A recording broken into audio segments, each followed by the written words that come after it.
See, man is designed naturally to respond to people based on the height they are talking from. As we are seated here now, if they tell you somebody outside is talking to you, you say, wait, I'm in service. When I finish. If they now tell you the governor of Lagos say he wants to see you, it will take honor for God for you to keep calm. The service will become long. Every 5 minutes will be 50 minutes. You'll be, when are they closing now? What is happening? Because your whole attention is there. Then they now tell you, the president wants to see you. You will whisper to the usher and say, I will watch the recording later. Unless you are a servant of Jesus Christ. If you are not a servant of Jesus, they say the president wants to see. The first thing you ask is, how? He doesn't know me. They say, no. This your friend spoke to this person and they say you do this, and they say you are the one he wants. Are you sure? I will watch the recording later. You will carry your bag and bend down and walk through the back. You are gone. See, you know what will be happening to you as you are going to the president. You are already calculating that land. I will buy it next week. Nobody spoke about land, but that is your design. Because of the one talking, you know there are many possibilities that accompany his presence. So even the things he has not promised you, you are already planning on it. You say, that man that was talking about that visa, tell him I will see him next week. The visa must be done. Everything will come alive because the president wants to see you. But look at where we are that we don't know. Our God is called Alpha, Omega, the beginning and the end. He is the omnipotent, omniscient, omnipresent. Do you know what that means? Omnipotent means he has all power to do all things. Nothing is impossible with him. Omnipresent means he is everywhere at every time, in every time.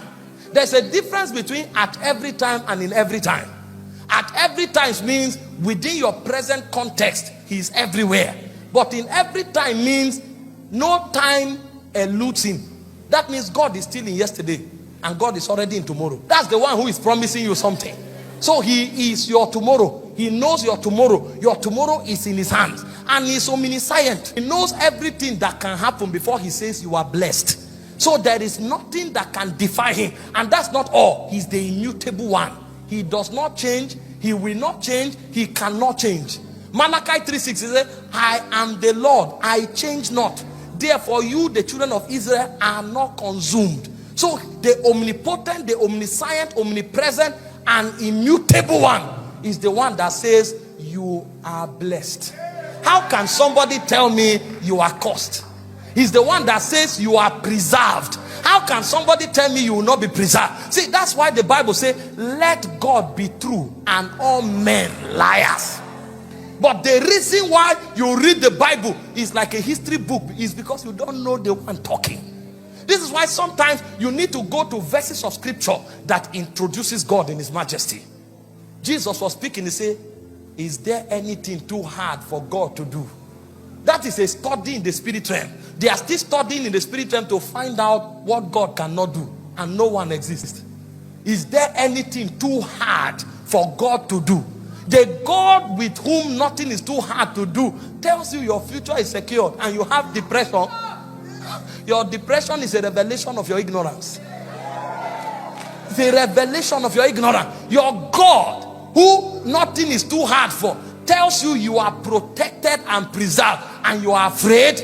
Your fear is not your problem. That fear is an alarm that you are ignorant. This is what the psalmist knew. He said, the Lord is my shepherd. I know the Lord. He said, because of that, I shall not want. Psalm 23 verse 1. And it's not just talking. He said, though I walk through the valley of the shadow of death, even in the valley of the shadow of death, he said, I fear no evil, because thou art with me. He knows the omnipresence. He is everywhere, at every time, in every time. And he said, he prepares a table for me, not among my friends, in the presence of my enemies. So my enemies can't stop my rising. They will add glory to my testimony. Because a time will come, they will say, Kai, we tried, but truly God is with this man. Didn't you read the story of Shadrach, Meshach, and Abednego? They say, oh king, we are not careful to answer you in this matter. He said, we will not bow. Our God is able to save us. And even if he doesn't save us, we will not bow.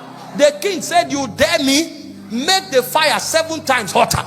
They threw them into the fire and they were praising God. Guess who saw the fourth man? It was the king. And they said, who is that? That person looks like the son of the highest. It is your enemies that will begin to testify first. I prophesy over someone. Every affliction in your life goes down now.